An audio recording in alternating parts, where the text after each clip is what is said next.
Good morning, good afternoon, good evening. Welcome to another Bridge Researchers. Today we are going to talk about conscientiocentric welcoming. Uh, Please join us, and we are going to, during the event, we are going to answer all the questions that you may have, and this will be a good debate.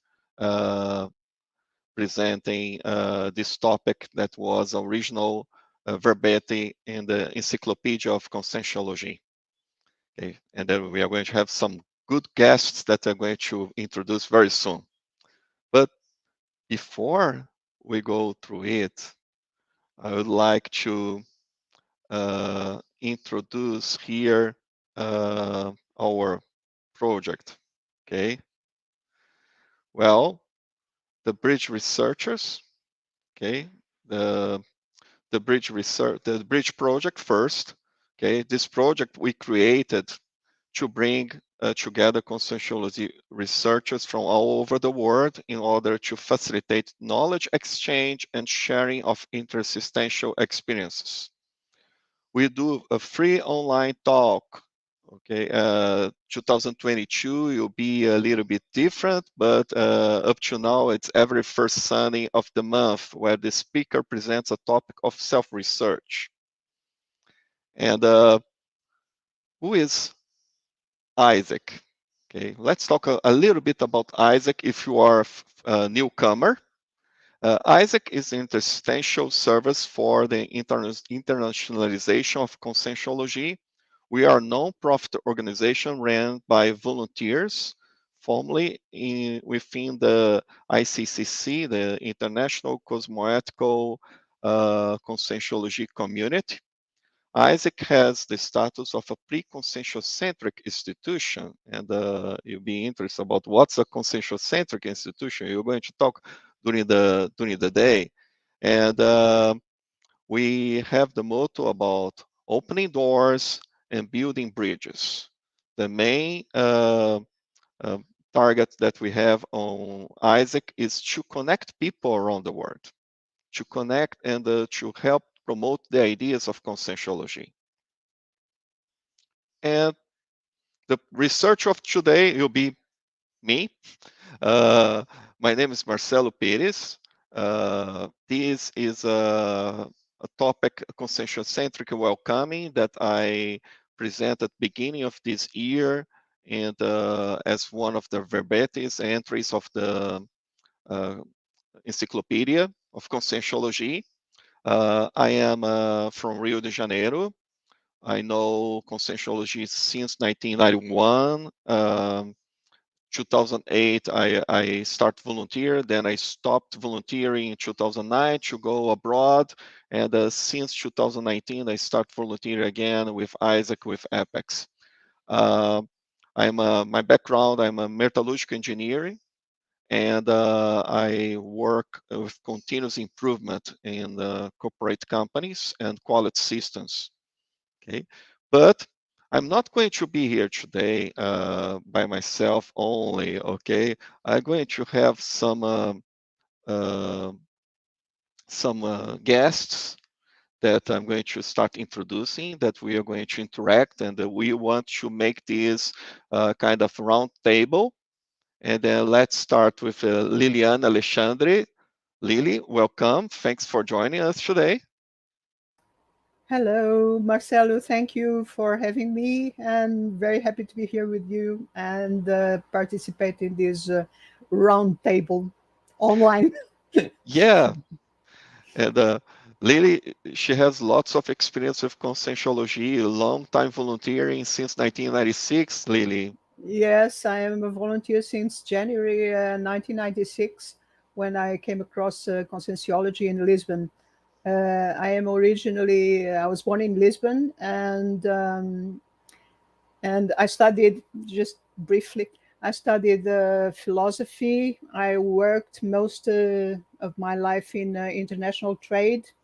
And as regards conscientiology, I started volunteering in 1996 and then started as an instructor in 1998, still in Lisbon.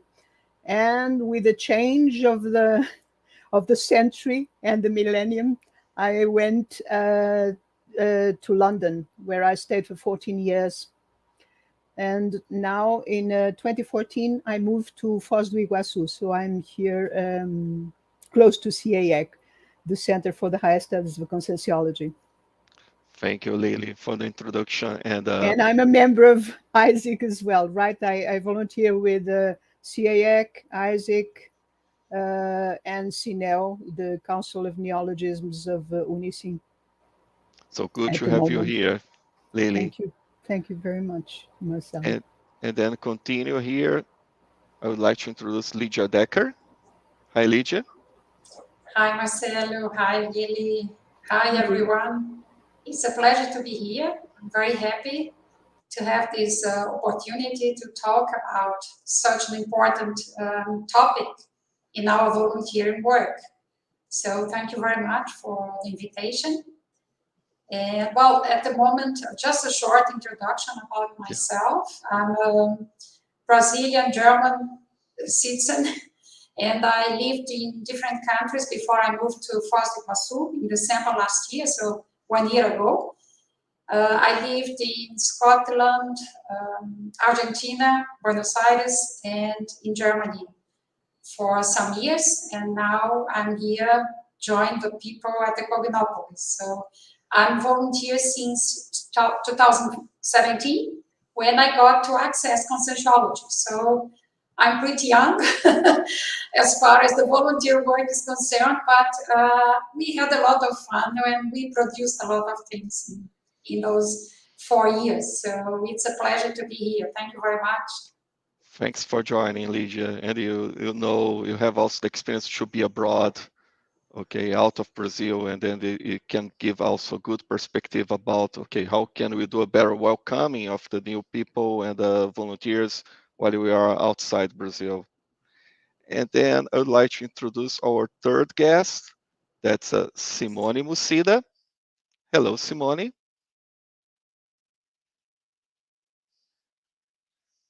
You're on mute, Simone. Can you hear me better? Yes. Now that I unmuted myself. Thank you for inviting me and for organizing the event. And it's a pleasure to be here. Some of you know, but I am in Miami right now in Florida, and I have been with Conscientiology for a long time. I became a volunteer in 94, 95, end of 94. And we have done a lot of work internationally. My main volunteer conscientiological career has been outside Brazil and with the international team. And yes, it's a pleasure. It's a lot of, it's quite different, I think, the volunteer work that we have outside Brazil overall. And I have been living outside Brazil for 25 years now, so it's been a while, and I'm glad to hear. Let's see how we can contribute. Thank you. Thank you for joining us, Simone. And just to add, nowadays I'm living in the United States. Okay, so also I'm very, very close, a couple of hours away from Simone. Yes. But okay, let's talk a little bit. But before we talk about this subject here, I want to call the attention for, especially for anyone that's watching a presentation, one of our presentations for the first time, the principle of disbelief. Okay, please do not believe in anything that we are presenting here. Experiment, have your own experience. Get the idea, evaluate the idea, put to a test, and see if it makes sense to you when you work more on the practical side. Okay, so it's really an idea to have a healthy, healthy challenging of the concepts all the time and having a healthy debate. So just to set the stage here with the group. So we are talking about the welcoming. And I was thinking how I'm going to have and how I'm going to introduce it during the bridge researches. And then 1 week ago, I was getting almost the presentation ready. And then I got with one quote that lots of you may recognize. This is The Field of Dreams. That's one movie with Kevin Costner. And they have one saying on this movie that we, in Conscientiology, we present it a little bit different. On the movie, it was said, if you build it, he'll come. So I don't want to be a spoiler, but it's basically it was about building a baseball field in the middle of nothing in Iowa, and then as they would build, some people will come to the field. And then I'm not going. If you haven't seen the movie, I recommend it. But there is one important thing that happens in the movie. You build it, and you start to set the stage for the people to come. But even in the movie, they do not come right away, because every time that we prepare something like that we get ready to receive new people, that is the moment that you plan. That is the moment that you start to building it. That is the moment that you have ready, that you organize. It is a maturation process until the people really starts to come. And then what we say in Conscientiology, a little bit different from saying, if you build it, they will come. And instead of baseball players, we are talking here about the intermissivists. We are talking here about people that has an existential program, that has a specific purpose of self-developing, research themselves, and keep going on it. So that's something that really, for me, it was a synchronicity, because I mentioned during a meeting in Apex about this movie when you are finalizing one project there. And then the next week I was traveling, and then there is the movie on the airplane. And then I said, okay. And then the most amazing part is that I could see all the movie in a flight that was less than the time of the movie. So I found it really interesting. So Marcelo, it's a yes, Simone, can I say something about this movie and the quote? please. We this movie we used to play it during the ECP1 course, the advanced one course that we used to call advanced one course here in the US. So that I don't know if you know that, but this is the movie that the IIPC used to that we used to present. So at the end of each ECP1, we would play the movie and discuss it. So it's just an amazing movie to have a good understanding of extra-physical dimensions and intermissivists and the overall. It's just an amazing movie, definitely. We even joked that we knew what they were thinking because we saw it so many times. It was an internal joke that we used to do about the movie because every So time you see it, you see something different too. So for sure. it's We really did that in every country where we did the CP1, where we did advanced one. In every country, not just in the US. We always presented this yeah. movie at night and discuss it before people going to bed. And hopefully having some interesting projections. Yes. That was Yes, really very nice. and I watched it when I attend the CP1 in Brazil. So it's an excellent movie. Okay, so you It bring you some good ideas, some good insights, and then that's the kind of uh, environment, the Holotocene, that I would like to bring it here to this presentation today. It's when you talk about uh, conscientiocentric welcoming, that's things that we are doing right now, that some of them we cannot see the result immediately, but there are seeds that we put in place that will grow over the time. And then that's extremely important, the work that we do in the international, in a way that we can get more intermissivists engaging on the projects as we go on.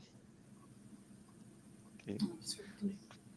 But let's go here. But what will be the conscientiocentric welcoming?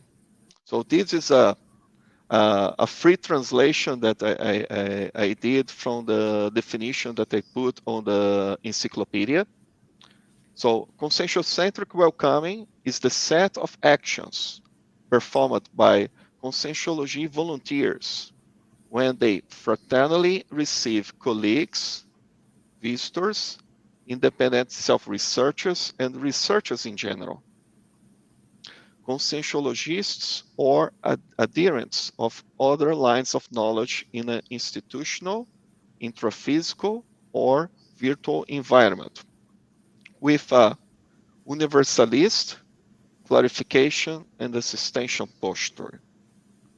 So idea here, when I put it, and when I start studying it, I was not considering myself a really welcoming person.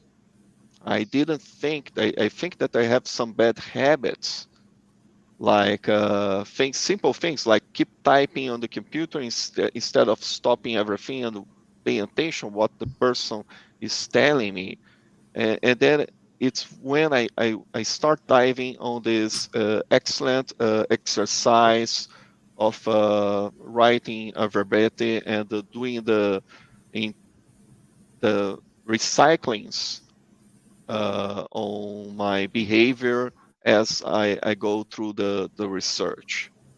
So I think that there are a couple of things here that I want to share that I think that are key when you look to this definition. First one, the welcoming is a responsibility that's a part of from all the Conscientiology volunteers. That's not only the volunteer department or the reception, but everybody has a, a role on the welcoming as we work with the people. And it's really this open minding about we are going to have not only the intermissivists, but non-intermissivists also coming that we can interact and that we can learn from each other and keep on going the discussions.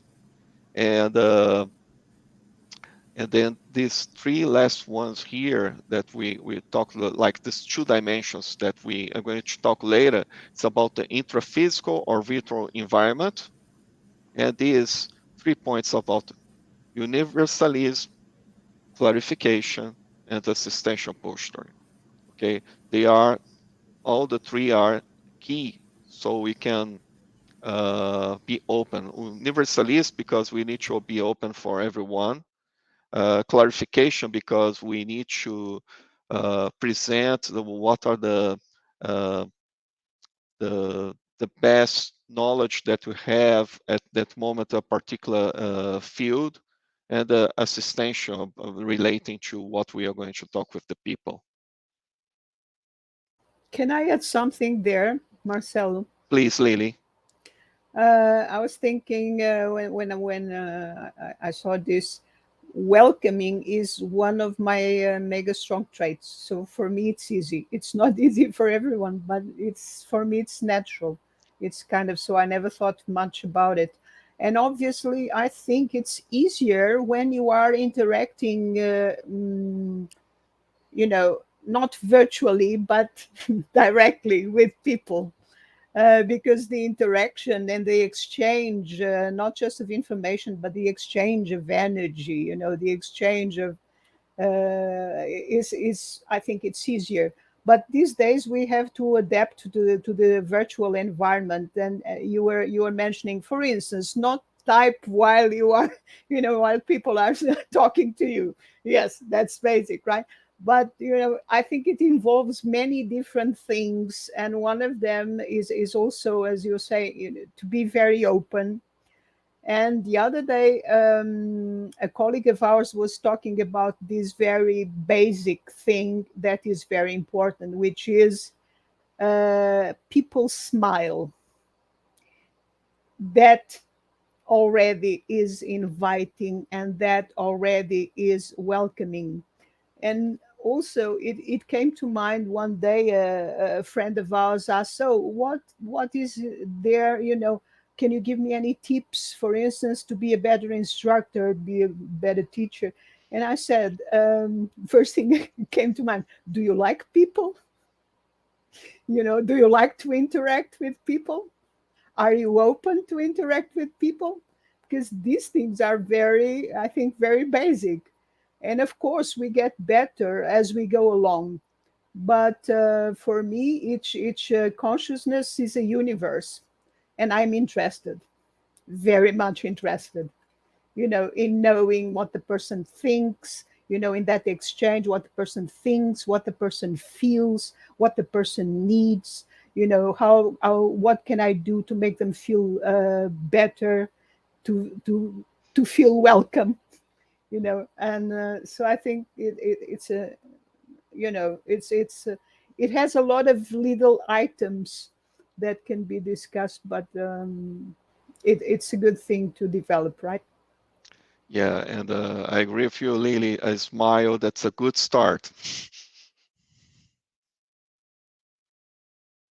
I've been criticized in the past for smiling too much and laughing in class, but actually I always thought it was a very good thing, because one of the things that also happens when you are giving a lecture, giving a class, or when you're just talking with people, really, it all works by affinity of energy and affinity of ideas and affinity of thoughts and in thosenes, as we call it, thoughts and energies and feelings. So yes, you need to be all together, feel. Mindfulness also talks about this, be there in the moment, totally, totally 100% when you are exchanging with anyone and everyone, right? Yep. Thank you, Lily. Great points. And then just going a little bit in some of the key words that we have at the end: universalism. Okay, set of cosmoethical principles based on universal laws capable of establishing egalitarian interrelationships between consciousness and peoples in the face of the individualism of citizens subordinate to a specific people or nation. Valdo Vieira, Homo sapiens reorganizados. So, how we deal with the people, how we see the people like as equals. This is extremely important. So the respect for the others, understanding, and then keep on going. Okay, with the with open doors and good discussions. Okay, because we always have something to learn from the others. And And I'm going. another thing that is important is being genuine, being really interested, right? It's one of the things that I learned a lot in the UK, is that the first year they try you, and they see how genuine you are. If you are genuine, they say you can have my heart, but you can have anything. But if you're not genuine, if they find that you are not genuine, then it's a no person, right? Yeah. So, universalism is also about that, be genuine, be open to others, that are very different from you. And that's also very important. Yeah. And then I think that besides being genuine, Lily, one thing that's important is give a chance, because you give a chance to know the people. I had an experience when I 2009 I moved out of Brazil and I went to the Middle East. We had an opportunity that we have a group that was traveling together for training, that we are 15 people, and we were from 12 different countries together. And then it was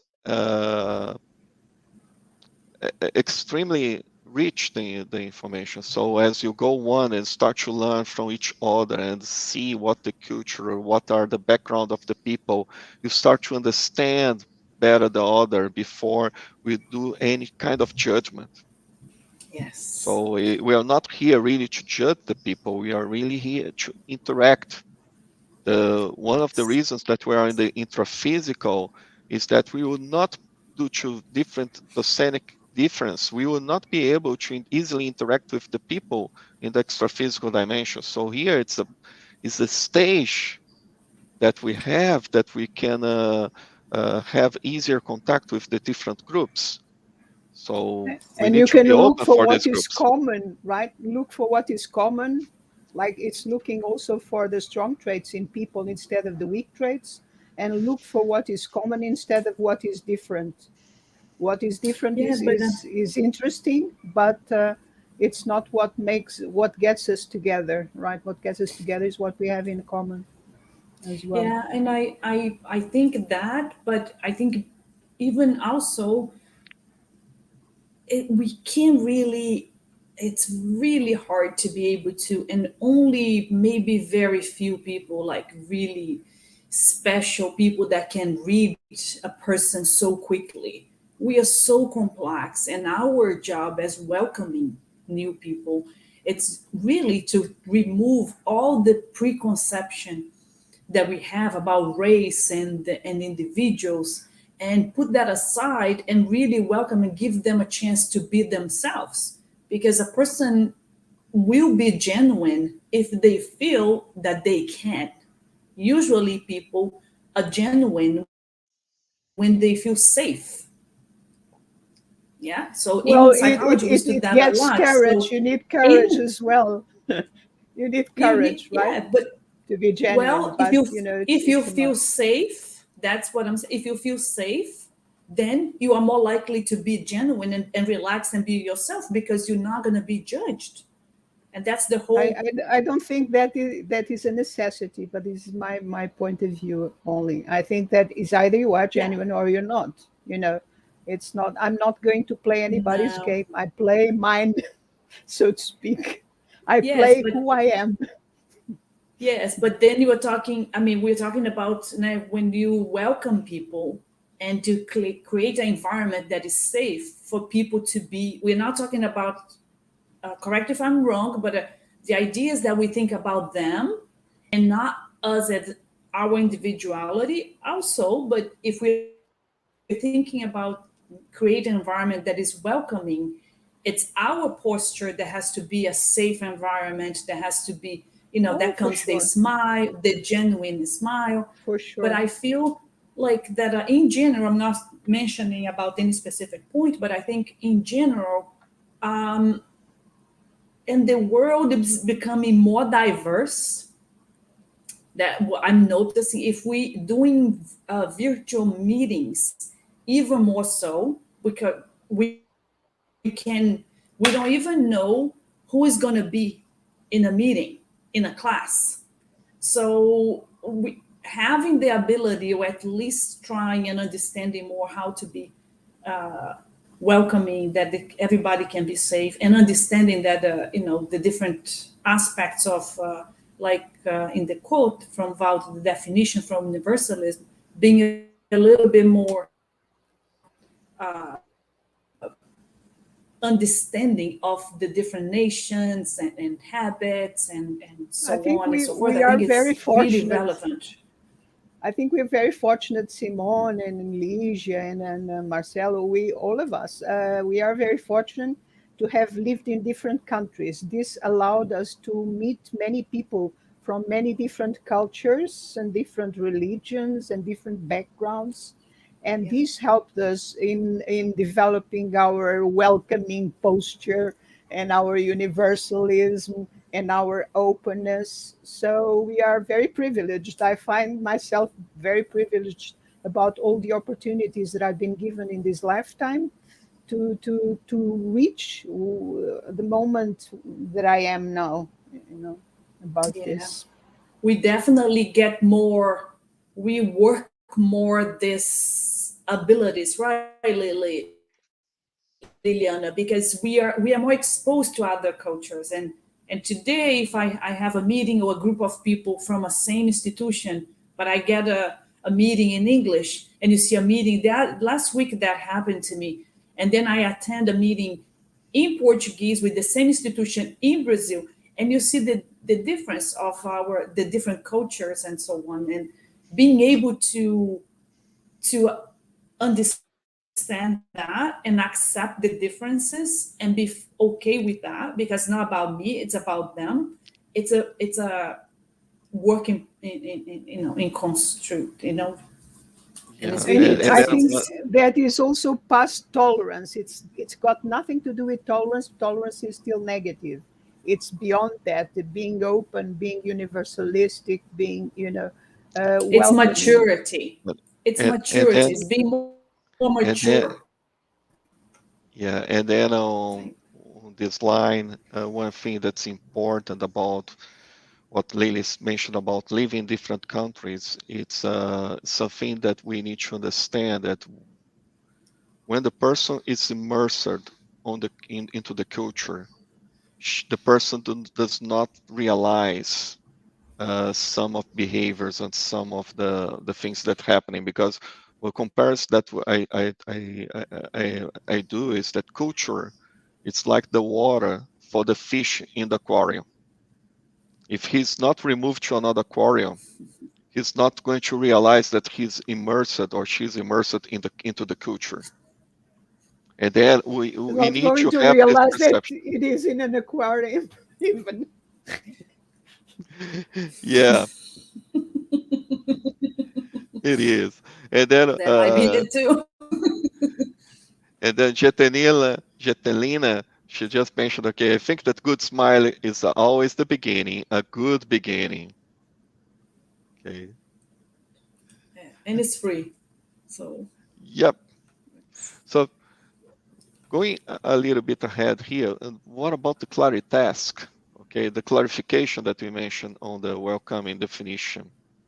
It's the definition again from Dr. Vieira, the spontaneous task of interassistantial clarification performed by the self-lucid assistant consciousness, even when still preserenismus, but in an explanatory, public, frank, transparent, free, rational, exemplary, argumentative, and informative manner, without the intention of convincing, indoctrinating, inculcating any type of demagogic ideology or assistance, committed in fact to evolutionary, personal, group, or general re-education.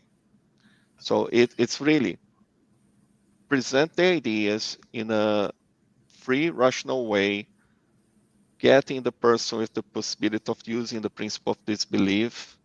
So it's no clarification, that's no brainwashing.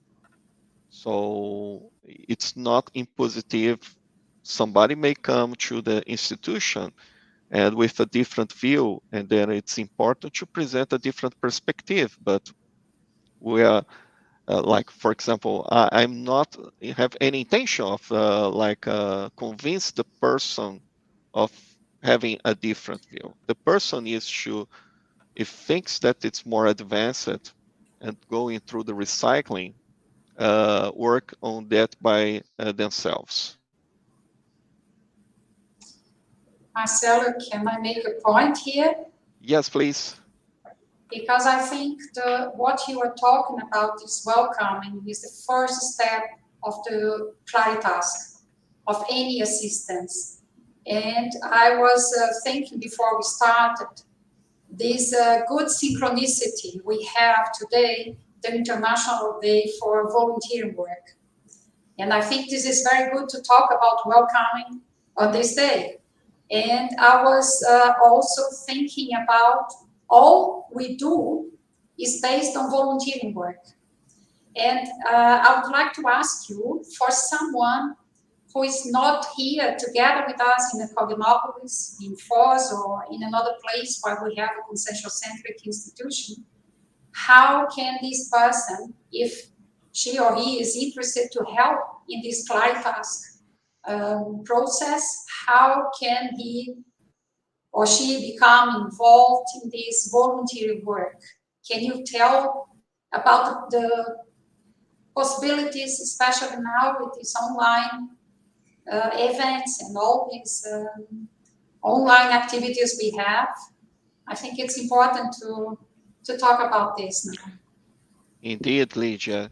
And I would say that after the pandemic, and we were talking before the starting of this presentation, we were talking that before the pandemic, it was very difficult to, when you are abroad or away from one place that you have a conscientiocentric institution representation, would be very difficult to get the course or to do some of the volunteering, because everything was in Or even person. to access information, right? Yes. About the research that is being carried out, because we have like 25 different conscientiocentric institutions.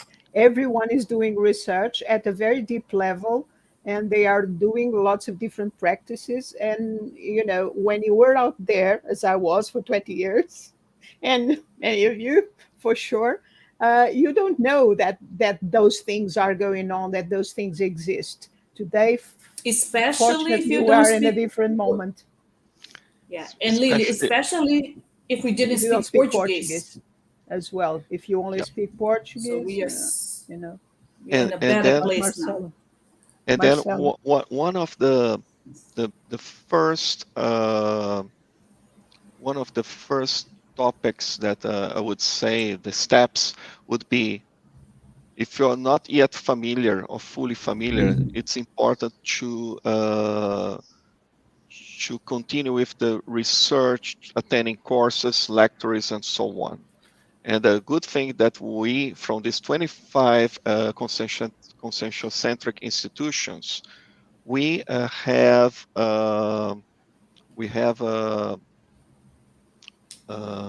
lots of them that are starting to do or courses and activities in English and Spanish, or they are doing a simultaneous interpretation.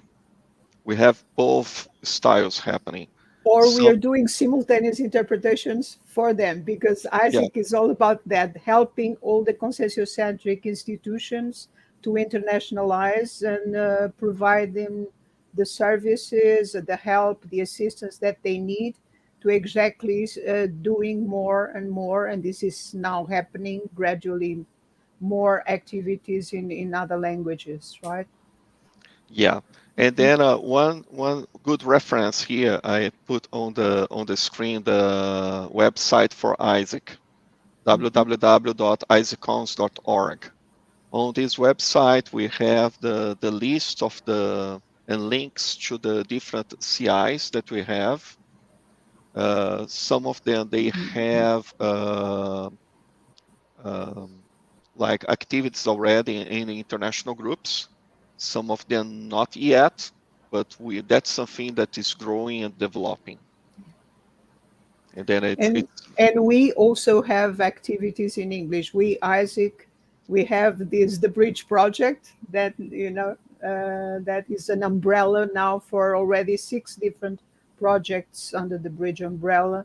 That is all about connecting Brazil to all other countries and all other countries to us. Getting together everyone that is interested in conscientiology ideas and study and research and self-awareness and studies on consciousness. So I think we're moving on, we're moving forward. And other thing that also have that's available, some of the authors already make their publications free to the public. So for those authors that donate their rights and make them free, we have some books that are available for download. Both And, in Editaris website and in ISAC website, there are Yep. books for download in languages, right? In English and Yep. Spanish. And we in ISAC, we do a lot of, one of our, main tasks is translating books in English and Spanish and Romanian already. Romanian. And publishing, right? Helping Editaris, which is a Conscientiology publisher, to publish these books in these different languages, right? So we are very much engaged, and we are publishing books every year. So there are many authors already, having their books published in English and or Spanish, and now also Romanian. But so going back to the Lysia's question, what I would say, you need to check what kind of specialty or topic that you want to research. So it's a good starting point to check the ISAC site for the list of different institutions. Like if you want to talk about internationalization, you are welcome to come with us with ISAC. If you're talking about praxeology, you have Apex. If you're talking about projectiology, you have IIPC, and so on. So you have several different institutions with that particular focus of study research that you can contact with the IC, doing courses and doing self-research to get the knowledge deeper. At the same time, start volunteering to help growing the knowledge and the access to new intermissivists.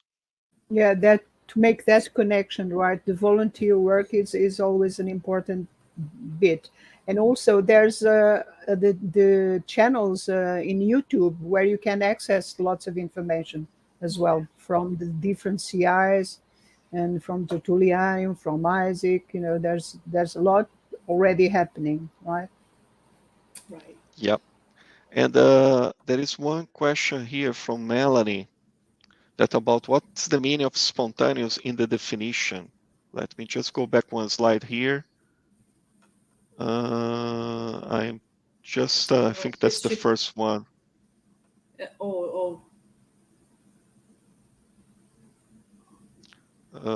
I just cannot find a. Maybe it's not it's this the one. clarification task, no? Yeah. Okay. Clarification task. Okay. Yeah. Explanatory, public, frank, transparent, free, rational. Ask her which slide. Yeah, which slide? Yes. It's the Melanie. spontaneous task. It's the beginning, I think. Oh, the spontaneous task. Yeah, I think nobody made us do it. We came with a program from the intermissive course. Nobody you have to do this. Yeah. It was spontaneous. Yeah, right? I think it's a task. I came very clear. For instance, it was very clear to me. It was about clarification. I started clarifying the family because I had this idea that I had something very important to do, a program to fulfill. I didn't know what it was, but I started clarifying, Mom. It's really on the sense, Melanie. It's on the sense of that's something that you do natural. Okay, that you go, you engage with the people, you contact with the people. It's something that you're using, and it makes sense for you, and it just keeps spreading the knowledge, sharing the knowledge across. Okay, that's not something that it's the clarity task, it happens in the daily activities that we have with everyone around us. It's not only in courses or any formal activities inside the CIs. It happens in the daily life with our relatives, with our family, with our friends and work colleagues, and so on. Of course, we only go in deep and clarify in a deeper sense if people ask, if people are open. Never force anyone, because that would be evolutionary rape, as Dr. Valdo Vieira used to say. And we need to learn that only when people ask you. But another way of clarifying is by giving a good example in what you do, what you are, your actions, your thoughts, your participation in every group that you participate, in our life. Yeah. And Ellen Matos, she's asking about, it's important to be conscious about the difference between being transparent and being rude. Do you guys agree? What do you think? I Do you think I I can would say us that or what is I rude in think some countries is not rude in others. There are cultural differences. For instance, some things that we Portuguese speakers do and say are rude in the UK, and some things that they do are rude to a Portuguese speaker, or to a Brazilian, or to a Portuguese. This is just, there are cultural differences. and I had And the same experience between the Europeans and people from the Middle East. Some of the behaviors from the Germans, it was could be extremely rude for the people in the Middle East. If we need to respect also the where we are inserted. So there is a but also think try to the clarify the transparent, differences. but Try to yeah, but clarify I think, people about these differences, that, but I because think, people don't know sometimes. well, but I think transparent, it's a lot to do being authentic, coherent. And that it has a lot to do with our performance as well. And Yes, yes, yes. and being rude is something different that I think, knowing where we are, definitely, but I think that is also a lot to do, of course, us being able to maneuver where we are, but also in this case here of the definition, I see that a lot to do with being coherent, more than being nice or rude or not nice or being Yeah. polite or rude. So it's Mhm. more the authenticity of And how that's we the thing. When you present. talk about nice, for instance, nice is generally connected with consult task, and we generally, sometimes we need to do consult task as well, but that's not what we are more about, we Yeah. intermissivists. But But yeah, being nice is not being politically correct, as these days, it's very modern and things yeah, like that. You just have to say things as they are, but without being rude, obviously. yes, try but try not to be rude, right? I So, yeah, think but that this goes also in the but I energy, think right? If you explain, if you clarify things, and if you put a good energy, a lot of things can get clarified. very few people, I think I would say, have this talent that to say anything they want with and the energy not being loaded with emotions, right? So but I think to answer, making her point, maybe transparent and rude, um, yeah, maybe a person can be frank. I think if the frankness uh, can be mistaken by rudeness or vice versa, the person being rude thinking that is being frank. Sometimes. And I think having this balance and knowing when to be frank and when and how to be frank with And another, when to shut up it's sometimes. definitely, yes, no, and maybe As how well. much to say, right, how to Yeah. say it, and try not that we're going to do a different, be away from from the clarity task, but Yeah. we will. I know we're going to Never talk away from the a little clarity task. bit later. I think one No, thing and that we I have a know we're very gonna. good example, right? But we're gonna talk about the consolation task in a moment. So Yeah. then I over guess there, so, maybe we yeah. can discuss both of them. But I think, that's why I don't wanna take a lot of time here. But I think it is a talent. I think it's a knowing what is the difference between being frank, rude, and being transparent and coherent. I think when we are being transparent, coherent, because the clarification task is based on our experiences, we are not preaching. Therefore, I have to say things that I have experience with, or at least some level of experience, or be open about my level of experience.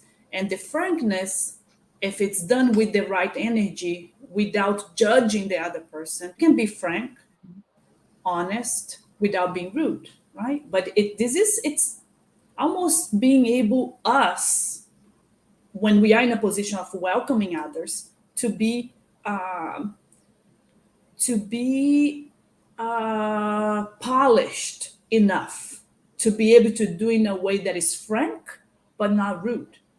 So Right. I would say Yeah. that we have an extremely good example, and examples are always important because we even evolve by example. We have this scale of evolution of consciousness.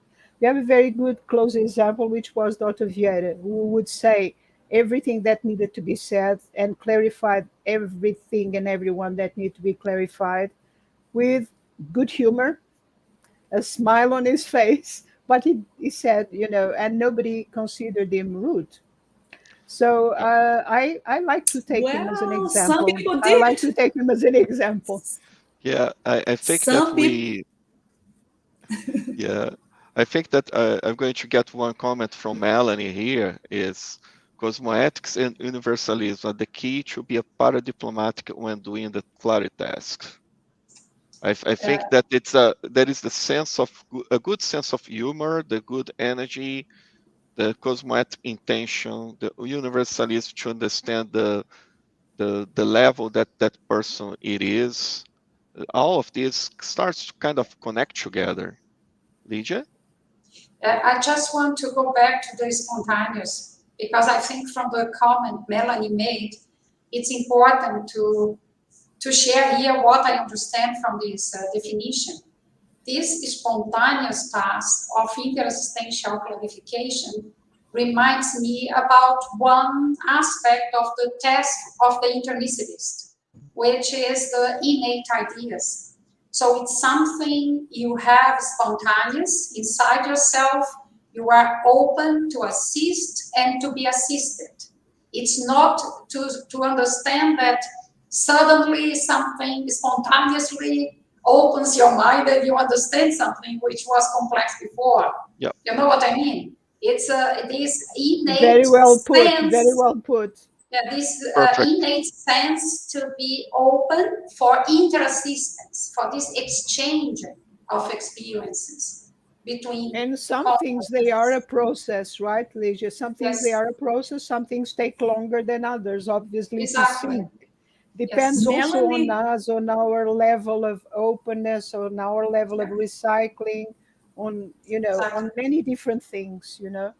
Some things Melanie it put takes a for comment there. any human being, it takes longer for us to understand.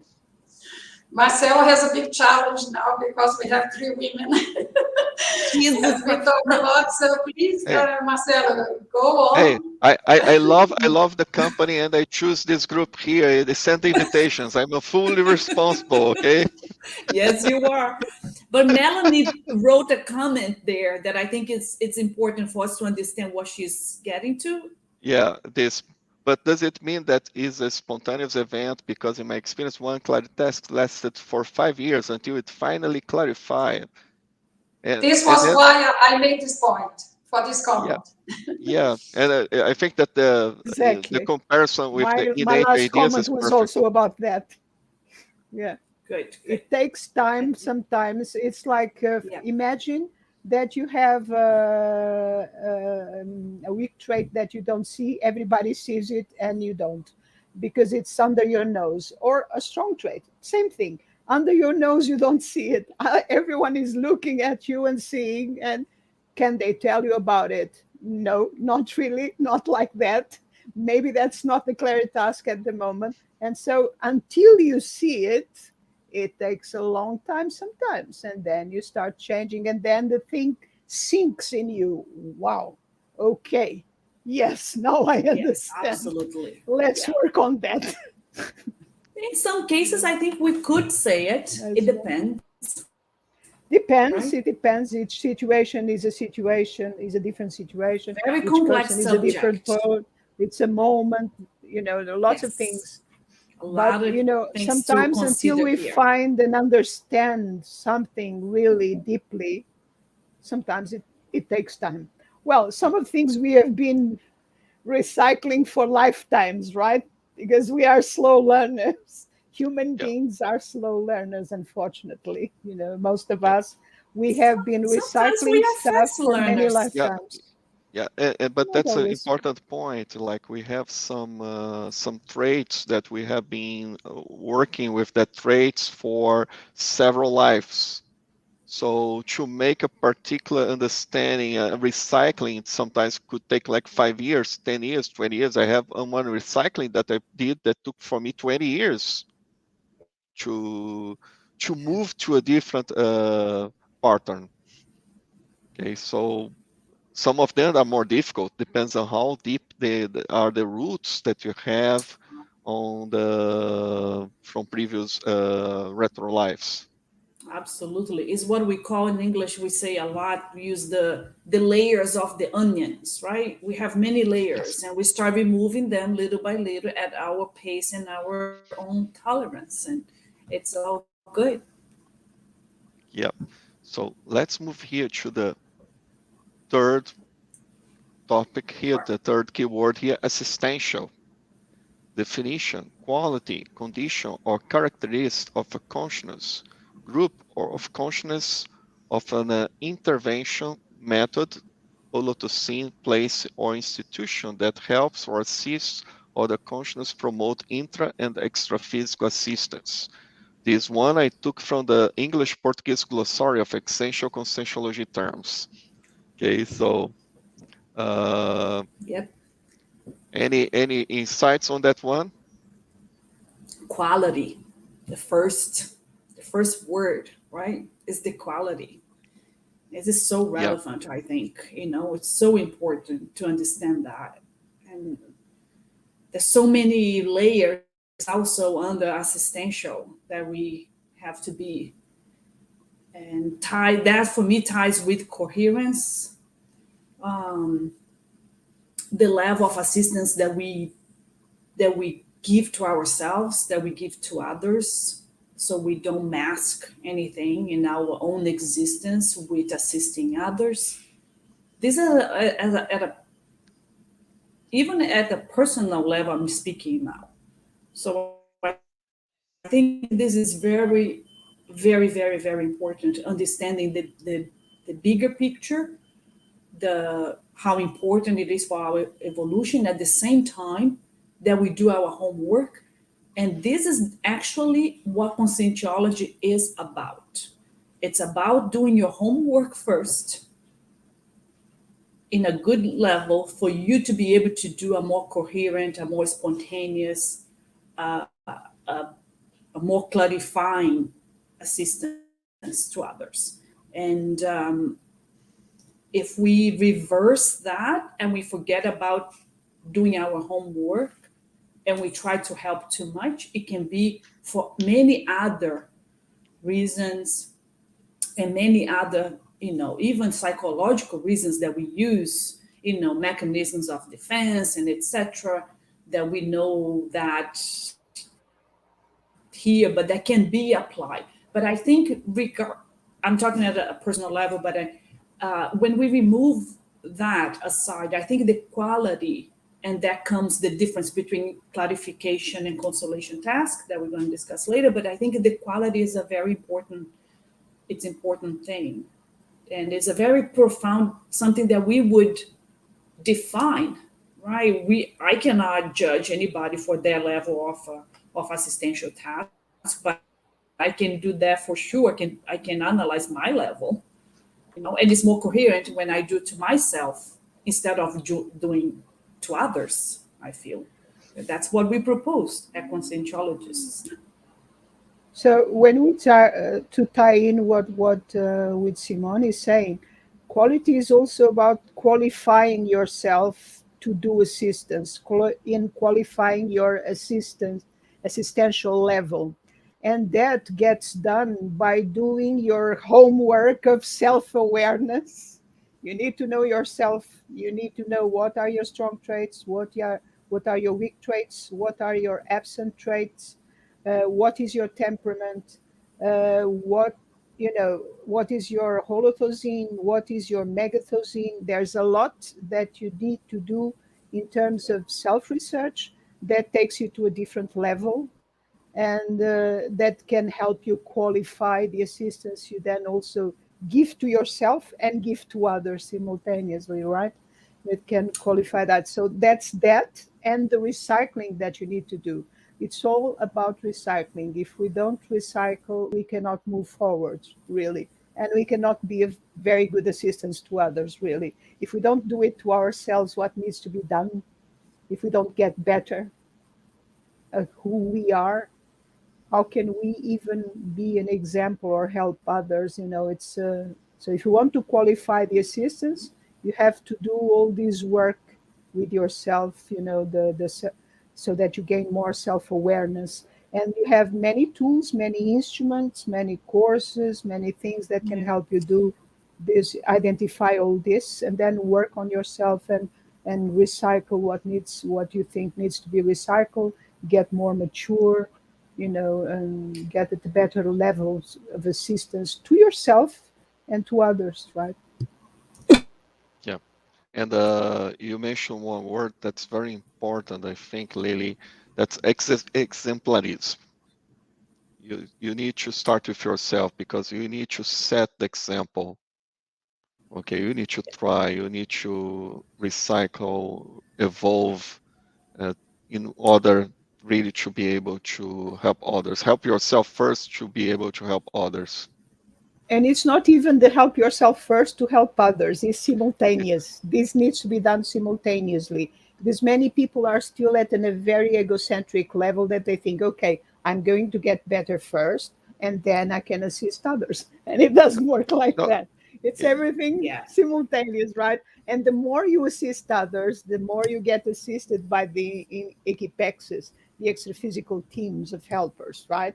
And the more it helps you to identify, and one of the things that, for instance, is very important, I think, for all human beings, right, is this matter of orthothesanity. We still think a lot of rubbish, and we need to get, to cleanse, to get better quality thosines about ourselves and others. Orthothesanity with cosmoethics is the basis of, if you want to qualify yourself, evolve, so that you can help others. It's a daily observation of this. What is, my thosines that you have at every moment? Is this healthy? Is this good? Is this could this be an example to anyone? What I'm thinking, what I'm feeling about people, A, B, C, or D, X, Y, and Z, or what do I need to do to to have better thosines, to have better thoughts and better feelings, and this is very, very important, right? And this also came to mind related to this last mental somatic cycle during the last weekend. This was also discussed, is about orthothesanity. Very important. I'm just laughing, sorry. Remember that I It's bring good three to women, laugh. It's three good to laugh. women here, so Melanie say Marcelo can handle it. What are No you? worries, okay? We love Marcelo. Is this it's breaking? My connection is breaking. I don't know if it's breaking for you guys as well, but I feel, you know what I feel? I feel, Lily, that sometimes, going even to a more basic level, if a person, I feel some people have a hard time identifying their thoughts, but if we can start with just what we say, also Yep. what we talk about it, and you guys know, my area, or, my research about gossip, and I'm interested in that because I found out that sometimes it's harder to identify what we think because it's too fast. We think too fast. But once we start And identifying it's too what we familiar, actually Simon, talk, and it's too it's familiar. easier and a more. Yes, I know, and it's kind of It's too familiar. So you But I need to think- kind of, I have a technique that I use from a very early age, a technique that I call the zoom out, which is bring myself out of myself, like bring the psychosoma out. Doesn't need to be a lot, but bring the psychosoma out and observe yourself as if you were a third person. I do this since I was a child. Look what she's thinking. Look what she's feeling. Why did she have this reaction? Why is this happening? Why is this repeating itself? This type of experience, this type of thought, this type of feeling. And, You know? and Lily, this goes direction of what Ellen just said here. The word method stands out to me because it takes me to the scientific and technical aspect of assistance, refrained from dogmas and beliefs. So every time that we can add methods and techniques, we also help to qualify ourselves. It's a good point, Ellen. It's a very good point because that's exactly what the clarity task is, right? We don't want to be a dogmatic type of assistance. We don't want to do dogmatic type of assistance that one has to think. Yeah. And the methodology Don't believe in that we anything use, I say. Don't believe in yes, anything. it's the best method, right? No, It's the best method. Do not believe in anything that is said. Or just written try. here. We have so many techniques. Just try, Yes. try out, and see what And fits not you, only what us, is real for you, right? what It's is not good only for us. you. The entire about- world has. Yes. Yep. Absolutely. Yeah. And then this, we also need to remember, okay, we are always trying to get this when we're talking about universalistic, claritask, and assistential into the concept here of the welcoming. How you use it in a better way for the welcoming of new people. Okay. So let's talk. We talked a little bit about it, about docenity. Okay. So I bring like 4 or 5 docines that we had on the original verbatim Portuguese just to bring here and talk. The first one that when we think about not only what we say, but what we think, we feel, and our energies, our sentiments and energies, but like the consensual openness holotocene, really to be open for new people. Okay. Other one that we bring that we talked here a lot, it was about universalistic holotocene, to be connected with the universalistic holotocene. Other one, it's about proextocenes. It's really, we are here, we are bringing these two scenes here because they are connected to our existential program. It can help all the people with the existential program. And something that's important when we are abroad here out of Brazil, that's in the international landscape, that's the polyglot docines. What are the, okay, how we bring it, like how we express it better, okay, and in the different languages, in the different scenarios, in the different countries. We also talk a little bit here that sometimes something that could be rude in one language may not be rude in other language, and so on. How we understand it really, and we insert ourselves on these scenarios. I think that this openness and this we were discussing earlier that all of us, we are quite privileged of having been able to live in different countries with different cultures and different environments and all that, because the first step to universalism, so to speak, I think it's also like being exposed to what is different, being exposed with meeting different people, meeting them regularly. And in my case, I'm sure also yours, being able to work with them and be open in a sense, when you meet someone for the first time, you want to be the best of yourself, right? When you introduce yourself to that person, and you are open, you are, the nicest that you can be as a person, and all that. Do that. If we do this every day, that brings us closer to being open and to being also more universalistic as well. So it's like, if you want, it's like a technique as well. Be, every day try to be as it was in the first day when you first met, that level of non-judgmental, being really open to understand what are other people's thoughts and feelings, and being open to this other universe that the other person is. and I and think this the polyglot also helps a lot, obviously. All these tools are fundamental, right? When you speak more than one language, there is no universalism without polyglotism. I would say, because look, Agree. universalism is about the world. How can you reach the world with one language? It doesn't exist. Universalism is about everything, every consciousness, intraphysical and extraphysical. So it's a myriad of different those polyglottic thosins, right? So the more you experience different and learn different ways to communicate yourself, the better. Yeah. And if you want to do assistance, you really need to at least try one more language, at the very least, right? Because it Always. helps so much.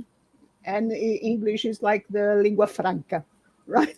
Because you have like, a fifth of the planet speaks English as first language or as official language or as de facto Yeah. language, and then the rest of it speaks it as a second language.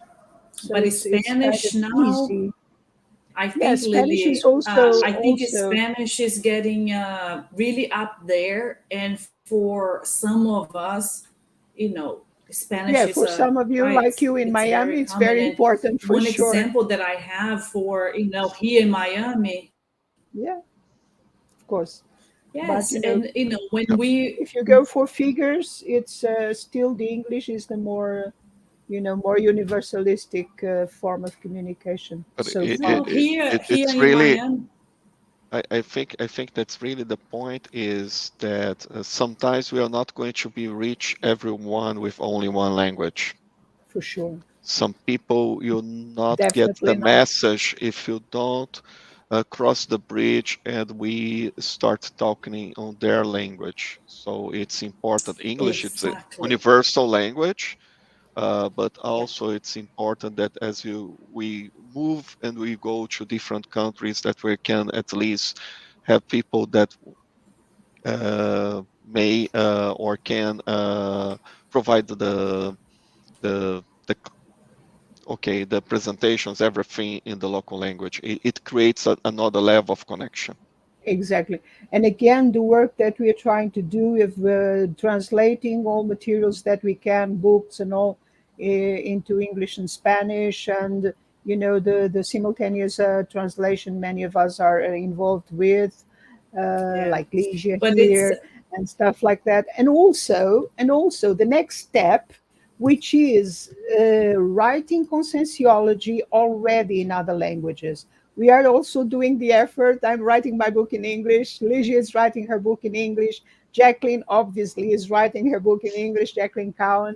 So we soon will have, well, I don't know how soon, but we will have our first books in English. And then, of course, we are going to translate into Portuguese and Spanish.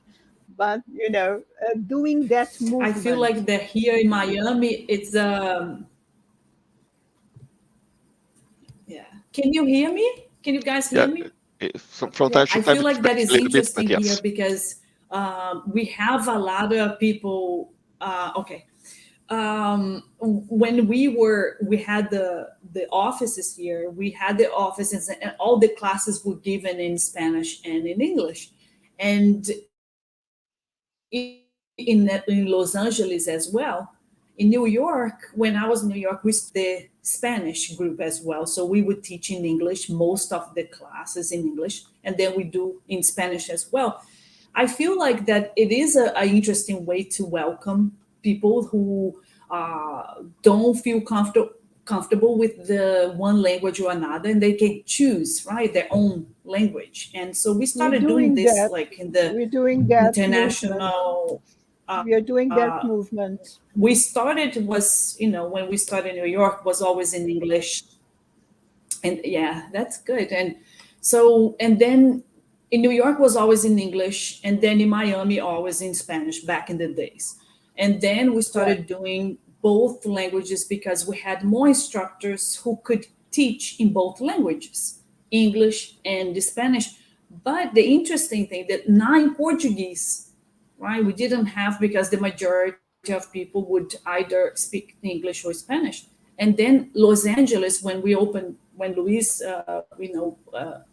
opened Los Angeles, Spanish and English as well. And there, became this whole thing of having, and most instructors, most of them were Portuguese or, Portuguese speakers, and they would start teaching, in Spanish faster, and then travel to other places to teach in Spanish or, in English. So but now everything is online, or most of it is. Because you're right, we can connect. If you were speaking, so if we are speaking in English and the person says, "Oh, do you speak Spanish?" and you say yes, it's a different way to approach that person, right? So the person is asking, "Well, can you speak in my language?" So it's a very interesting we are very connection aware of that now. I think when you we're have very that, aware of that, that ability in doing that. Yeah. So if you think of it, or I don't know how much aware you are of it, the International Week is an event that ISIC produces every 2 years, but next year we are going to have something. And in the last International Week, we had many students from Mexico, and they were listening to the classes in Spanish. And we had, I did a presentation, Liliana. You forgot that I presented in the international. So that we are moving forward with the languages, right? And we are many people from Mexico, so that is very good, because they are all students of first time, people arriving new. So finally we are reaching new intermissivists out there, and that's really good. So this movement that we are doing of doing the simultaneous interpretation also has brought everything to a different level. And obviously these days most classes and presentations are and will be given in online. It's no more these let's travel, because we don't know when we can travel so much, and so we're doing a lot online, right? And Lily, Simone, we have a comment here. Maria Nistor, I'm waiting for the language of the heart to be spoken as a result of the expansion of conscientiology on the world. Maria is very poetic today, okay? I think that the heart is part of it, but also the mental soma. The Spanish, No, but you also have we Now also have Spanish. Romanian coming, Yeah, Romanian as well. So but that would be you great. have. I think that the way is to, Consciencies. yeah, the way will be to have it in different language, several different language. That's a one evolution that we are going to have for Mhm. sure. Okay. Marcelo, can I make a point just Yes. regarding this last slide? Yes, And please. in German as well, of course, Ligia. We are going to have in German as well. Yes, no, but I want to bring here another aspect regarding this consensual openness and universalism. Because as Helen mentioned before about the methods, I think we are very lucky, and this is the reason many people are so involved in developing conscientiology, because it's a neuroscience, it's a technical proposal. We need to be scientific, we need to generate results, and one way to develop the science is to share our finds with other people. So I want to bring here, taking this opportunity as we are talking about consensual openness and universalism, to bring this discussion to the sense that we have this responsibility to share our results and to produce new concepts, new ideas to help each other to evolve, to go along this way, and not just to stuck on things which have been done. You know what I mean? So I think this has to do with this consensual openness. And this is the contribution we can do using our singularity. Each consciousness is a unique universe, consensual universe. And by sharing our recycling, our experiences with others, we help each other. So I want to bring this idea about groupality and, contributions to develop the science further. This is the way to do it. And I just remember here to cite that during the International Week, you mentioned before, we launched a new scientific journal, the International Journal of Conscientiology, which is really the place for that exchanging of experiences and scientific results. So I will ask somebody to share the website, the address for the journal, and we will be very happy to invite everyone to share their results with us, to help this science going on further and further, to qualify our assistential task, the clarification task. Okay, I think this is an important point. Thank you, Lydia. And then like self-research is just Absolutely. part of it. The sharing and the publishing, that's the next step. The sharing is Yes. the most important thing. It cannot stay just in one place for just a specific eclectic group. It is not, it's Yes. Conscientiology is for everyone that wants to access it, anywhere in the globe, anywhere, in the universe, really. And the journal obviously is also Absolutely. very important. From if we are building a science, we obviously need to write about it.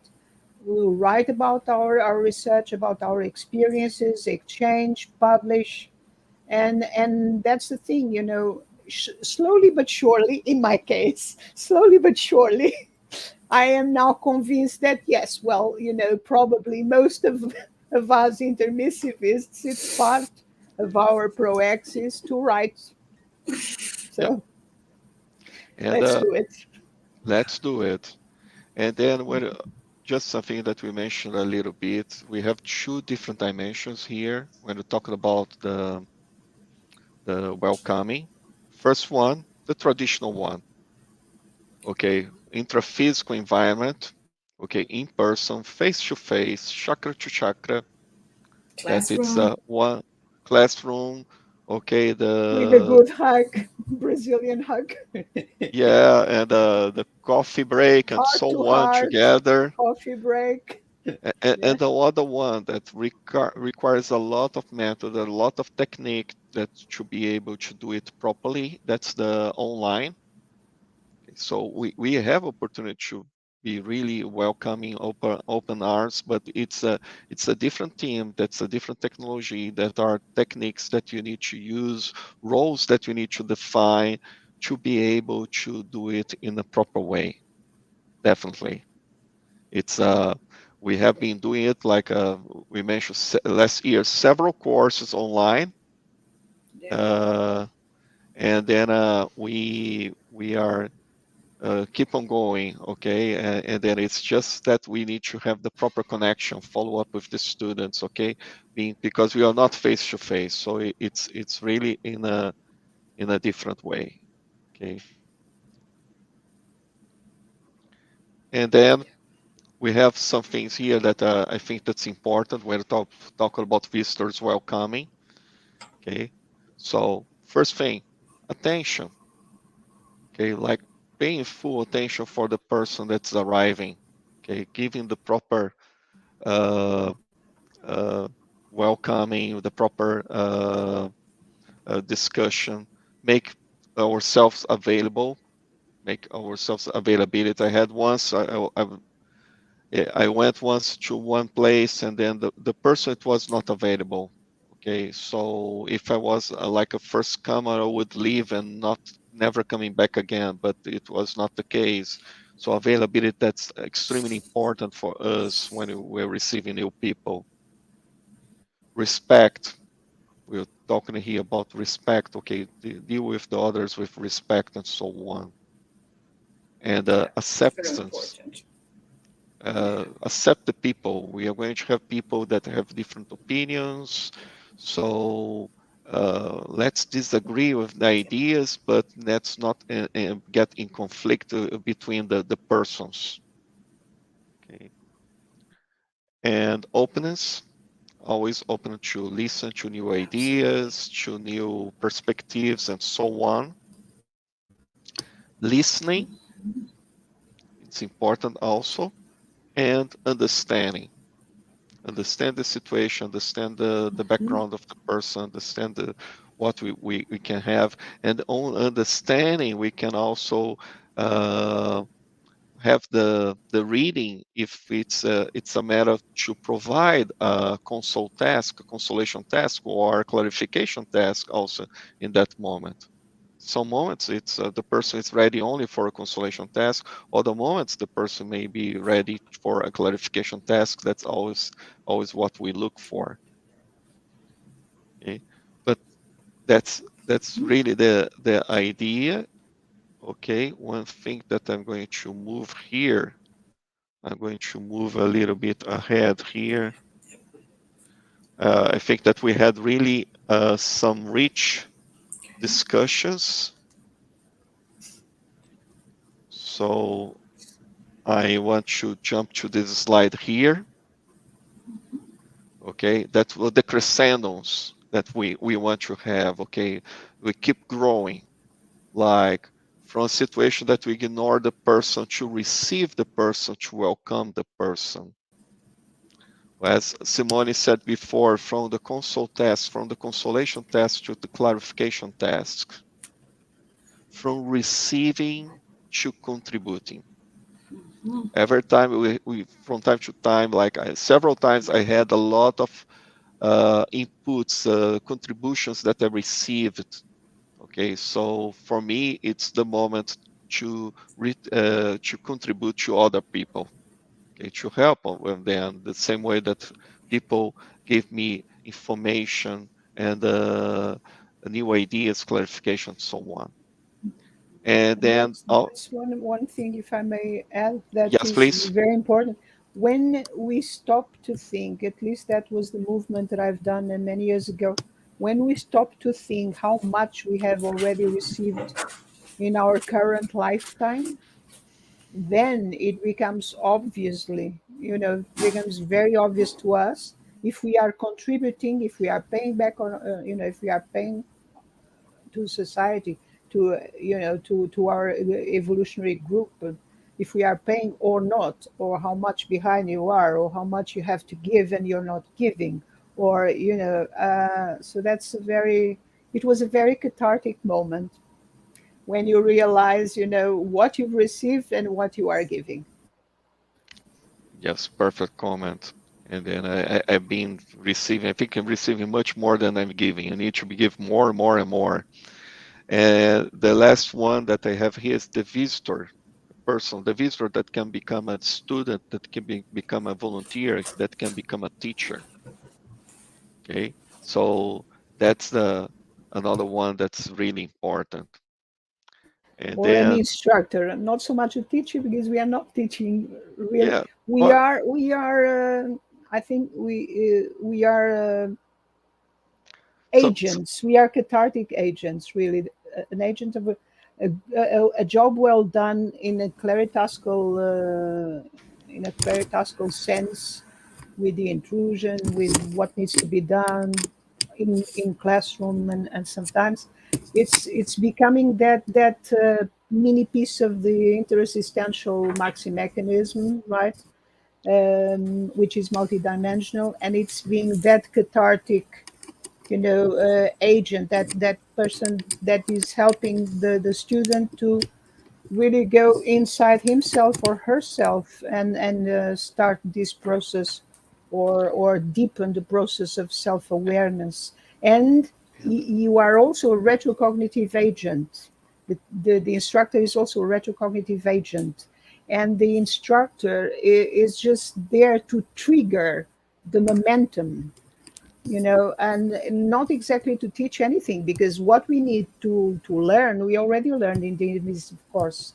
What we need is to remember, the recollection, and and, to and put it in practice, kind And of. Lily, this is again what Melanie said about the language. Okay, sometimes it's the difficult to translate from the term from one language to the next one. Like teacher, it's something that will be a direct translation from Portuguese. Instructor is one that's also very good.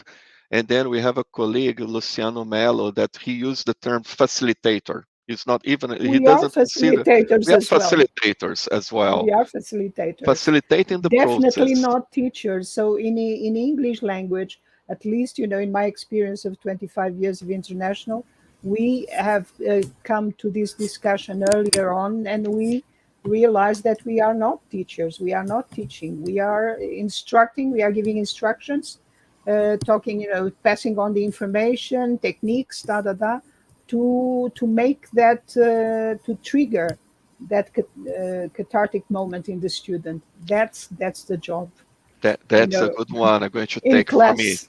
I'm going to take that one from me. And just we're getting close to our time. Okay, we are a little bit ahead of the planned time, but the emphatic phrase that we have in the verbete, it was the open door policy is the cornerstone or fundamental premises for the conscientiocentric welcoming of fraternal, cosmoethical, interassistantial, and claritask basis. So that's what the idea that we have. And then just a quick question.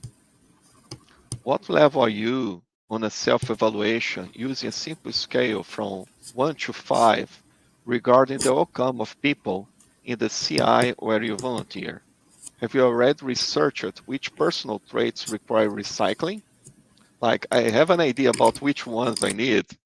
So I invite everybody that's volunteers nowadays in a CI to think about what can we improve to receive better the other intermissivists. And if you are not yet a volunteer or you're new uh, to Conscientiology, the invitation is okay. Let's get in contact with the institutions, okay? Because there are several courses, there are several, not only courses, but also opportunities for volunteers. And then if you want the initial list of the of institutions, you can get on the banner that we have here below. Yeah, Okay. and that's the thing. Find your affinity. Some people sometimes ask, okay, I've done this course and what now? Find your affinities. I think it's important to identify, again, your traits, your temperament, the things that you like, the things that you think, are innate ideas. The recollection of innate ideas also helps with that. Find your affinity and do become a volunteer. I mean, come inside and research with us. That's the idea. Don't stay outside, because outside is, let's say, it's a bit like the passive reader. Today there are many books to read, courses to do, and there's a lot of stuff, and some of it is very good and all that, but it's still passive, a bit passive, for the consciousness. The moment you become more interactive and you interact with others, with your peers, and you do something together, and we research together, that's how we move on. That's Yeah. how we build this science. That's how it becomes more of a science and less, nothing mystic, nothing related to religion, nothing related to any of that. But let's build the science together. And then we have here on the banner right now the International Journal of Conscientiology as a science. We produce the publications. Okay, we have it in the ISACons, the ISAC site, ijc.isacons.org. Okay, we invite you to check the results. Okay, and then with that, Can I just do one invitation more? Yes, please. I like to invite people. Just one thing.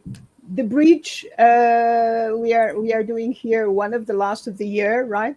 We still have two more, I think. I remember the bridge research, the bridge writers, right? Because I'm responsible for that one. The bridge writers is going to be on the 26th of December with Pedro Fernandes, who is an epicon from Consecutivos. So it's about CEAEC, the study of the series of lives, and